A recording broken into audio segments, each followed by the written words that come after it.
My passion is to run and to see how good I can be and how fast I can run. And I like running because it takes me to different countries. Like now I'm in Rwanda, but I'm from Sweden.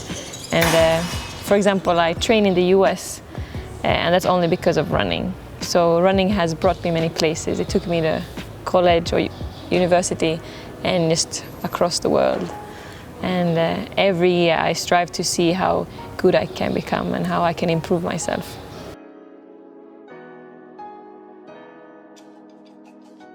When I was young, I actually played football first. But I wasn't good with the ball. So when I got the ball, I just kicked it away and then I ran after it. So I noticed I had endurance, I could run. So I wasn't always a runner, but I always enjoyed running. Yeah, so I think I've always enjoyed running, so it's been a part of my identity for a long time.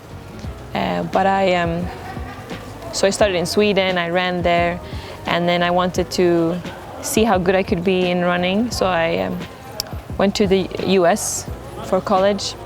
I got a scholarship to get my education there, but also run. So I could go to school and run at the same time.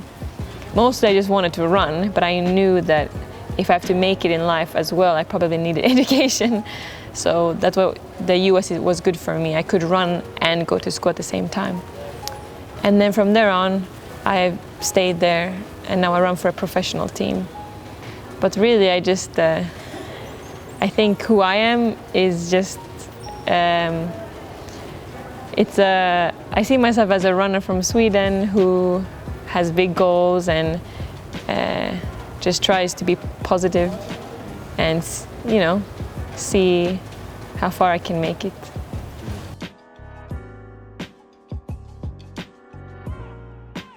I'm here to speak at the Youth Connect conference. I got invited from the Ministry of Health to talk about how I made my passion into my career.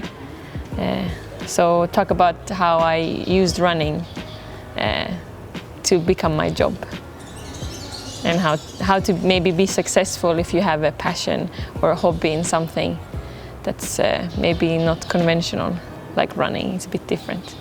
Earlier this year I ran the Indoor European Championships, and then I ran the European Team Championships in Poland. I ran the 3000 there, and then just last week I was at the World Championships in Doha. So that was my biggest one so far.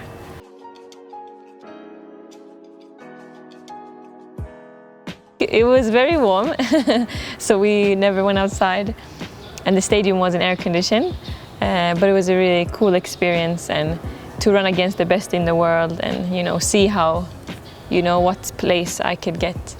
And I ran the preliminary round, and then I made it to semi-finals. I didn't make it to the final, but I became 14th in the world, and I got the Olympic standard, so it was a good weekend.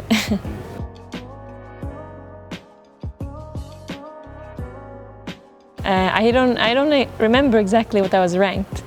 I think around 25th place. So I jumped 10 spots up for my ranking. So it was good.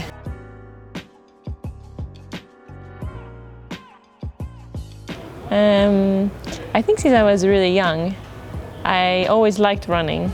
And then when we had in school, sometimes you have a competition just out of the blue, and I would just run, and then I would win. And it didn't feel that hard, it felt easy to run. So I always enjoyed running, like the act of running, and then I enjoyed competing. So I think it started a long time ago, and every time I run I just feel happy and I feel good. So it's nice that I could make it into my career, because you want to enjoy life, and when I run I enjoy life. Yeah, I think it's just finding something that makes you happy. So running makes me happy. And then every time I run, it never gets old, never gets boring.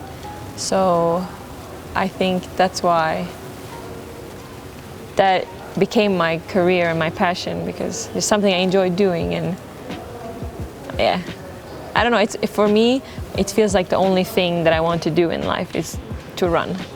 So it feels natural. So I just go with that feeling and do it.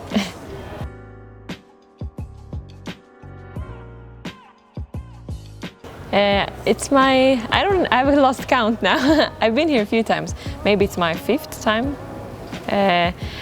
So I try to come here every 4 years with my family, because I have cousins here and uncles and aunties, and my grandmother lives in Rwanda. So I come here for family, but it's far away from Sweden, so I can't come every year. But I try to come every 4 years maybe. The first time I was here, I was young. I think I was like 7 years old. Maybe it was 1998 or something. 98 I was here, first time. And then more and more family moved to Kigali, so made me come back.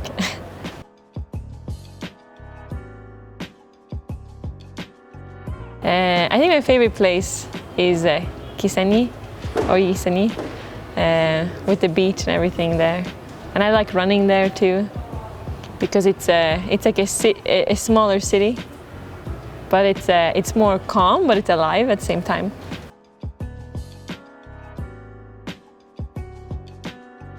I think that when I'm here, in Rwanda, I see a lot of opportunities. For example, for runners, there's this nice stadium, and right now we're at altitude. It's higher than sea level, which is good for athletics. So there's a lot of possibilities here, I think. But I think in general, just wanting to make your passion your career, you just have to think about, make goals. What are my goals? And then you write them down and you see, how can I get there?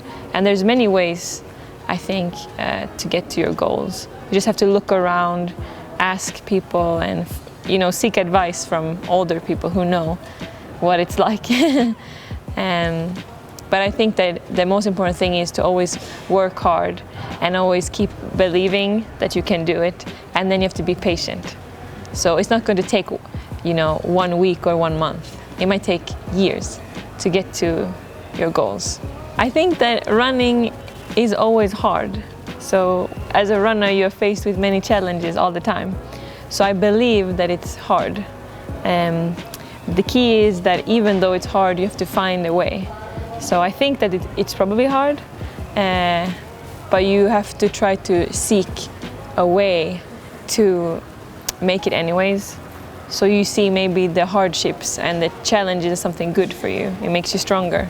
So I think that there is a way always to make it, but you have to find the path.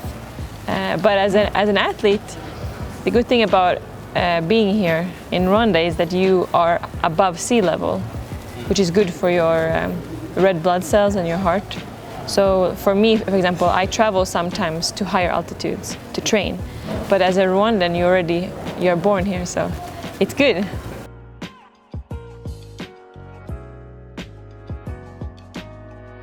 I think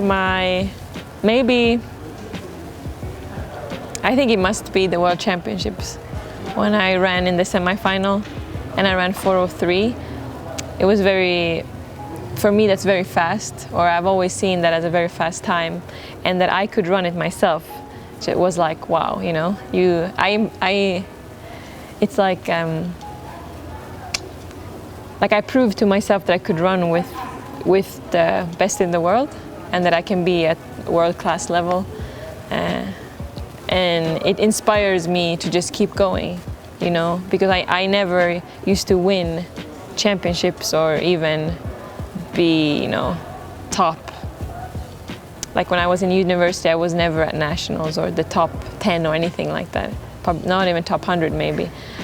So it has been a journey for me to come from, smaller competitions and not doing that well to being at the best in the world and being top, in the top 14 at least. So I came 14th. So for me, that was a big moment. Just to realize that I was as good as I always wanted to be, like I was hoping.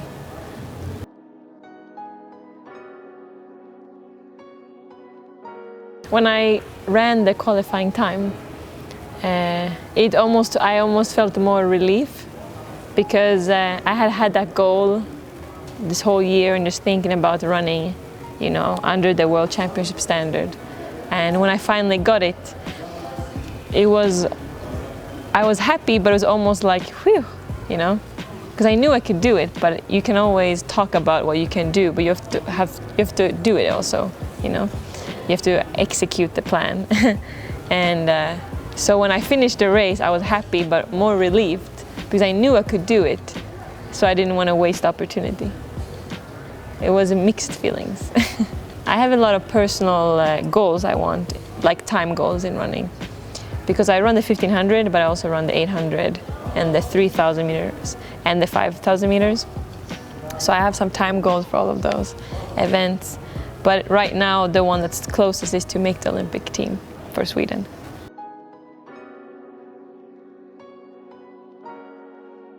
The key is to perform at the races, at big races.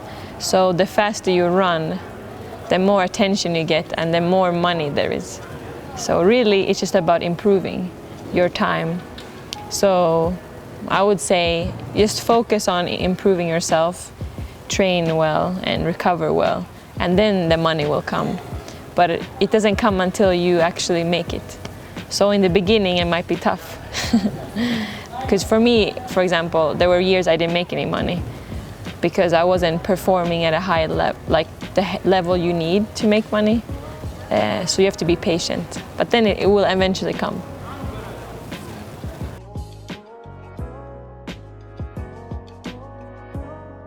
I actually, for the past 10 years, I have been vegan, so I don't eat meat or anything that comes from animals. So my way has been to eat a lot of vegetables and just carbs and protein that come from plants. So a lot of rice and potatoes and just beans or vegetables or tofu, yeah, different things. But mostly I think you just need to eat enough. So you try to just eat every 3 hours or something. You never want to go around hungry too much as an athlete because you're burning so much all the time. But yeah, I don't think there's a secret in the diet. I think it's just that you have to eat well. No, I'm not married, I'm single. Yeah. I'm married to my sport. I'm just kidding.